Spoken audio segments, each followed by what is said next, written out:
Welcome to the Glendon Forum on Affordable Housing. We have a panel of experts with us, so thank you so much for being here and welcome. Thank you for having us. Why isn't the right kind of housing being built in Toronto? First of all, why condos and not rental apartments? The Condo Act basically legalized the concept of strata, which means that you can own a unit without even having a piece of land attached to it. There's just not enough rental apartments. They stopped being built in the 70s, and now we're left with all this horrible condo stock that people are either leaving vacant or renting for too high, and this obviously makes the scenario bad and just getting worse. Yeah, and people are in these weird situations and kind of informal rental housing. It's unprofessional, and they're being kind of victimized by their landlords and the power relationship with them. Mm-hmm. Yeah, the whimsy of these landlords, landlord. The reason it sounds pernicious is because the climate is raw capitalist, right? It's literally like they're lording their land over you. Well, first of all, it's supply and demand. I mean, Canada immigrates close to 300,000 people every year, and close to 100,000 of them end up in the GTA.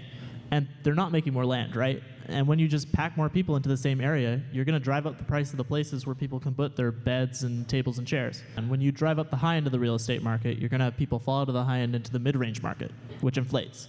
And then you have people fall out of the mid-range into the low end of the market, and that inflates.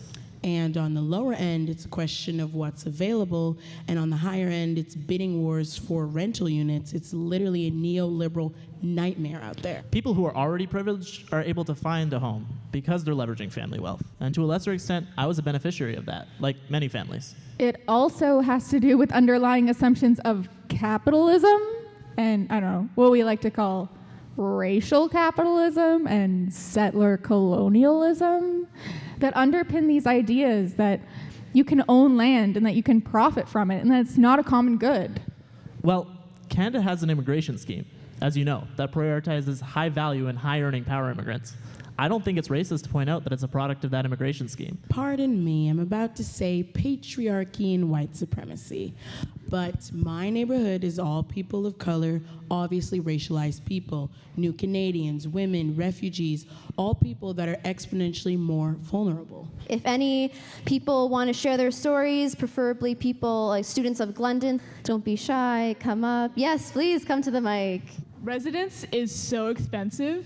It's insane. Like, I just want to have my own place. I just want to be stable. Damn, I'm an international student. Like, I gotta pay way more than you do. I gotta pay like around like 50,000. Yeah, not only that, you gotta accommodate things. Now let me give you a list, all right? So tuition, all right, that already goes down to 26. All right, now I live here, so I don't know, maybe around 6 to 8 grand, all right? Yeah, and there. Oh yeah, food. I feel like everyone says this. You can't really stay in Toronto, live and grow, start a family. In the past 5 years, what happened with the market? With the boom and the expansion, the market just exploded. Those people behind me, tough time if they don't have a parent to lend a hand, a monetary hand. People from Barrie are complaining that people from Toronto are moving there because now they're getting priced out of their own market. So you came from Congo. Yes. 5 years ago, I came here from Congo. I enjoy the life I'm living in Toronto, I love Woodbine. I didn't have time for myself, let alone for anybody else. And it felt like I grew up really fast, to be honest.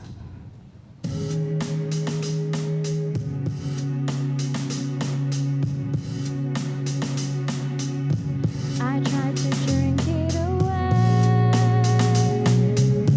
I tried to put one in the air. Going home in the summertime would make me realize that my family home was a lot more toxic than I understood at the time. They were letting me sleep on their bed, on their couch, on their floor, and I had to cater to their needs or go sleep on the streets. And there were times when I found myself engaging in, let's call it survival sex work, where it's like a trade of services. I get to use your bed, you get to use my body. It's really hard for the government to address this issue because you can't put a cap on prices, otherwise you're going to create so many economic pathologies. And you can't limit where people live. Like, people really want to live in or near Toronto. But But you know what? An honest fiscal conservative would say that it costs less in the long run than rolling back out of spite and having nothing going forward. Letting people die in the streets, letting women be beaten to fucking death in their houses, right?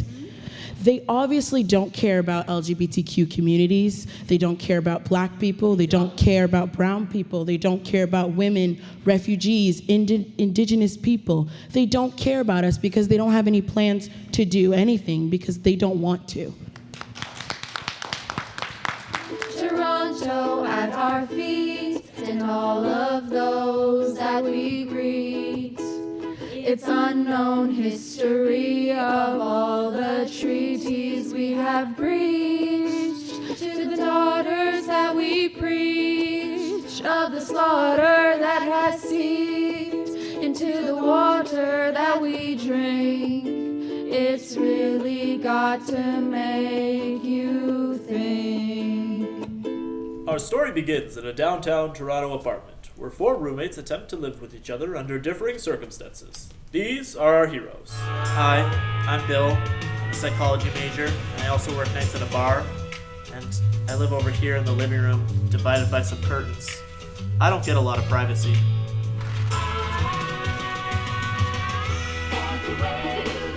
Hi, I'm Jen. I'm a physics major and I spend long nights studying. I share a room with Emmanuel. He doesn't remember my name.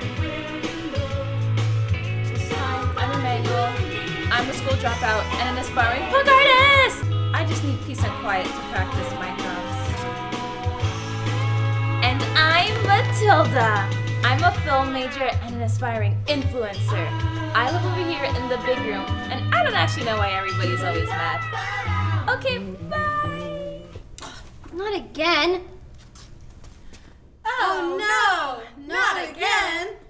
Do you have something that will help me? This is opened and disgusting. I'm not using that one. When period products cannot be accessed on the streets, women use Newspaper. Toilet paper. And socks. toxic shock syndrome. Ew. Chemical irritation. Oh, yuck. Ouch. Yuck. Oh, you got some on me.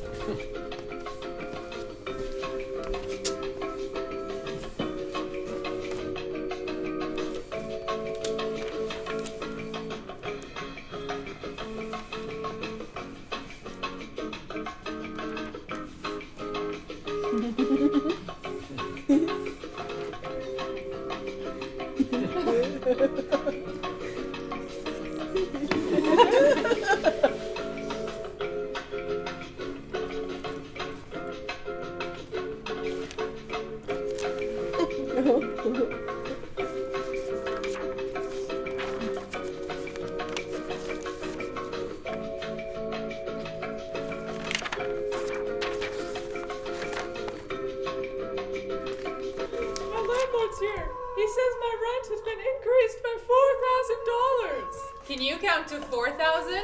1, 2, 3, 4, 5, 6, etc. Thank you for letting me stay here. No problem. It's just that the roof is leaking. There are bugs everywhere. We march! We fight! Hear us! Mr. Wolves, you have been illegally raising rent prices and not taking proper care of the barn. Listen, you have to hear it from our perspective. If we didn't raise the rent, I couldn't afford to buy my 7th den. And I couldn't afford to buy my private jet. Resistance is futile.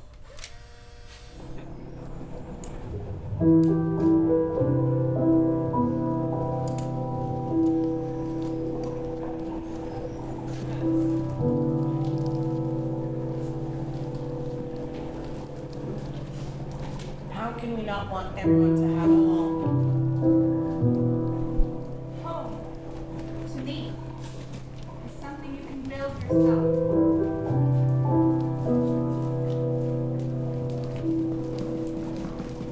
You need a home, and you need a good home.